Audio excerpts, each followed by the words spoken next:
पूजन के बाद जीवित पुत्री का व्रत का कथा जो है सुनना चाहिए।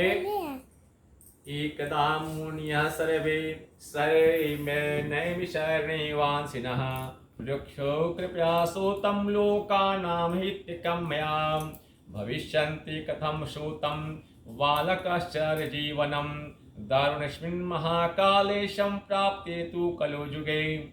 एक बार नैमिषारण्य के निवासी ऋषियों ने संसार के कल्याणार्थ सूत जी से पूछा। एक समय की बात है कि अनेक ऋषि लोग जो थे सूत जी के पास गए और जा करके बोले कि इस विकराल कलयुग में लोगों के बच्चे जो हैं, बालक जो हैं, किस तरह दीर्घ आयु वाले होंगे, सो कहिए। सूत जी बोले कि जब द्वापर युग का अंत और कलयुग का आरंभ हो रहा था, उसी समय बहुत सी शोकाकुल स्त्रियां आपस में सलाह की। 4 युग होता है, 4 युग जो है सतयुग, त्रेता, द्वापर और कलयुग। समय को 4 भागों में बांटा गया है। जैसे सुबह 6 बजल, 8 बजल, 10 बजल, तो पूरा जो समय बा ओकरा के 4 भाग में यानी 4 युग में बांटल बा। तो 4 युग जो है, जैसे अभी जो है तो कलयुग है। कलयुग अभी बीता है 5000 वर्ष, अभी 4 लाख वर्ष बाकी है। 4 लाख वर्ष मनुष्य की आयु जो है 12 वर्ष के हो जाएगी। तब अब फिर सतयुग शुरू हुई। उस समय विनाशी सब वही भगवान अवतार। तो अभी 5000 वर्ष बीतल बाद इतना होता कष्ट, तो धीरे धीरे बढ़ते जाए, रुके के नहीं है।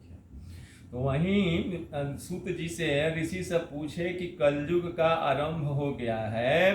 तो बहुत सी उस समय स्त्रियां शोकाकुल होकर के आपस में औरत सब सलाह कर रही थी कि क्या इस कली में माता से के जीवित रहते पुत्र मर जाएंगे। बहुत सोचनीय बात है कि अगर बेटा मर जा व माई जिंदे भी, बहुत बड़ा दुख के बात बा। तो जब वे आपस में कुछ निर्णय नहीं कर सकी, यानी क्या किया जाए जिससे माँ के सामने बेटा न मरे, बेटी न मरे, तो आपस में जब सलाह इन लोग कर ली लेकिन कोई निर्णय नहीं निकला, तो गौतम ऋषि थे, गौतम ऋषि के पास ये लोग गए और जा करके पूछने वहां गई औरत से। जब उनके पास गौतम ऋषि के पास पहुंची तो उस समय गौतम जी आनंद के साथ बैठे थे।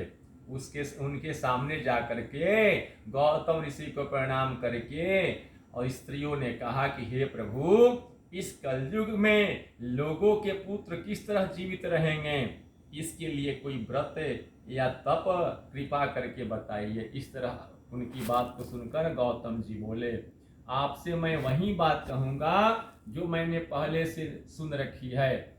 गौतम जी ने कहा कि जब महाभारत युद्ध का अंत हो गया और द्रोणपुत्र अश्वत्थामा के द्वारा अपने बेटों को मरा देखकर सब पांडव बड़े दुखी हुए, तो पुत्र के शोक से व्याकुल होकर द्रौपदी अपने सखियों के साथ ब्राह्मण श्रेष्ठ धौम्य के पास गई और उसने धौम्य से कहा कि हे विप्रेंद्र, कौन सा उपाय करने से बच्चे दीर्घायु हो सकते हैं, कृपा करके ठीक ठीक कहिए। धौम्य बोले कि सतयुग में सत्य वचन बोलने वाला, सत्याचरण करने वाला समदर्शी जिमुत वाहन नाम का एक राजा था। एक बार वह अपनी स्त्री के साथ अपनी ससुराल गया और वहीं रहने लगा। एक दिन आधी रात के समय पुत्र के शोक से व्याकुल कोई स्त्री रोने लगी, क्योंकि वह अपने बेटे के दर्शन से निराश हो चुकी थी। उसका पुत्र मर चुका था। वह रोती हुई कह रही थी कि हाय, मुझ बूढ़ी माता के सामने मेरा बेटा मरा जा रहा है। उसका रुदन सुनकर के राजा जिमुतवाहन का मन तो मानो हृदय विदृढ़ हो गया। वह तत्काल उस स्त्री के पास गया, उससे पूछने लगा कि तुम्हारा बेटा कैसे मरा। बूढ़ी ने कहा कि गरुण प्रतिदिन आकर के गांव के लड़के को खा जाते हैं। इस पर दयालु राजा ने कहा कि हे माता, अब तुम रो मत, आनंद से बैठो, मैं तुम्हारे बच्चे को बचाने का यत्न करूंगा। ऐसा कहकर राजा उस स्थान पर गया जहां गरुण आकर प्रतिदिन मांस खाया करता था। उसी समय गरुण जी उस पर टूट पड़ा और राजा के शरीर का मांस खाने लगा। जब अतिशय तेजस्वी गरुड़ ने राजा का बायां अंग खा लिया तो झटपट राजा ने अपना दाहिना अंग फेर कर गरुड़ के सामने रख कर दिया। यह देख करके गरुड़ जी ने कहा कि देव जोनियों में तुम कौन हो? तुम मनुष्य तो नहीं जान पड़ते। अच्छा, अपना जन्म और कुल बताओ। पीड़ा से व्याकुल मन वाले राजा ने कहा कि हे पक्षीराज, इस तरह के प्रश्न करना व्यर्थ है। आप अपनी इच्छा भर पेट भर मेरा मांस खाओ। यह सुनकर गरुड़ रुक गए और बड़े आदर से राजा के जन्म और कुल के बारे में पूछने लगे। राजा ने कहा कि मेरी माता का नाम है शिव्या और मेरे पिता का नाम शालिवाहन है। सूर्य वंश में मेरा जन्म हुआ है और जिमुतवाहन मेरा नाम है। राजा की दयालुता देखकर गरुड़ ने कहा कि हे महाभाग, तुम्हारे मन में जो अभिलाषा हो वह वरदान मांगो। राजा ने कहा कि हे पक्षीराज, यदि आप मुझे वर दे रहे हैं तो वर दीजिए कि अपने अब तक जिन प्राणियों को खाया है वे लोग जीवित हो जाएं। हे स्वामिन, आप यहाँ बालकों को न खाएं और ऐसा कोई उपाय करें कि जहां जो उत्पन्न हो वे लोग बहुत दिनों तक जीवित रहें।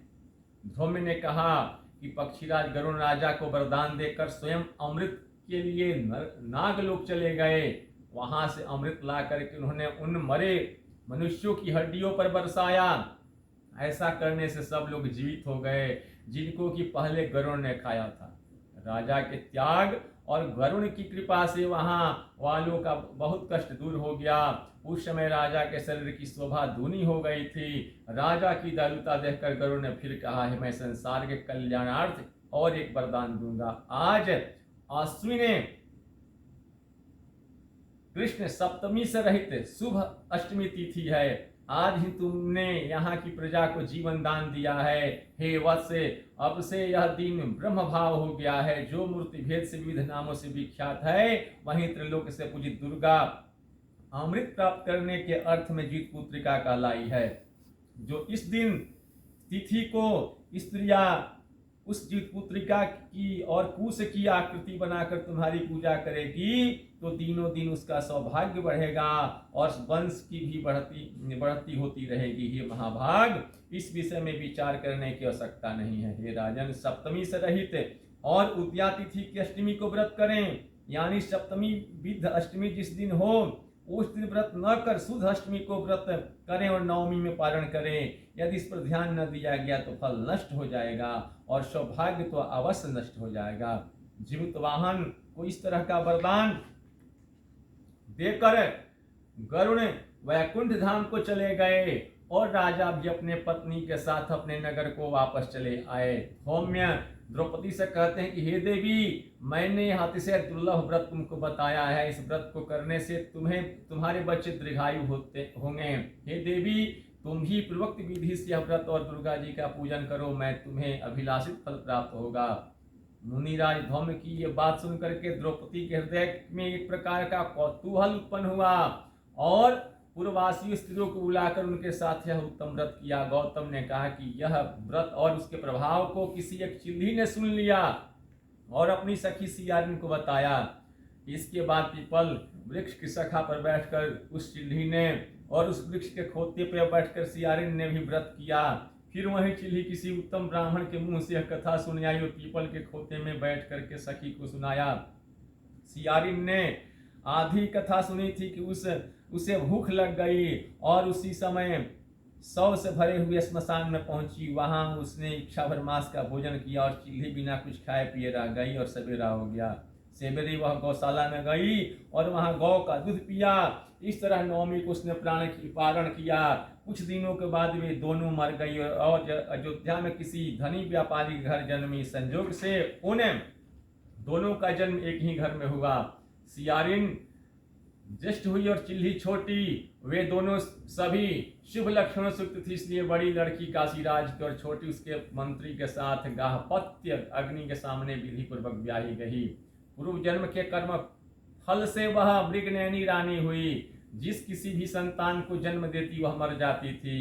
पूर्व जन्म की बातों को स्मरण करने वाली मंत्री की पत्नी ने अष्ट वसुओं के सदृश तेजस्वी 8 बेटे उत्पन्न किए और वे सभी जीवित हो गए। अपनी बहन के पुत्रों को जीवित देख करके जलन से राजपत्नी ने अपने स्वामी से कहा कि यदि तुम मुझे जीवित रखना चाहते हो तो इस मंत्री के भी सब पुत्रों को उसी जगह भेज दो जहां मेरे बेटे गए हैं, अर्थात इन्हें मार डालो।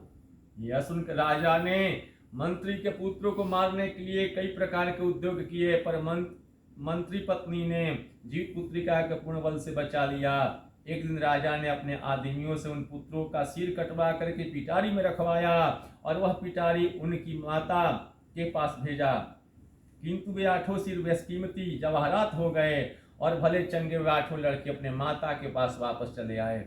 उसको जीवित देखकर राजपत्नी को बड़ा विस्मय हुआ। अंत में वह मंत्री की पत्नी के पास आई और उसने पूछा, बहन तुमने कौन सा ऐसा पुण्य किया है जिसको बार बार मारे जाने पर भी तुम्हारे बेटे नहीं मरते।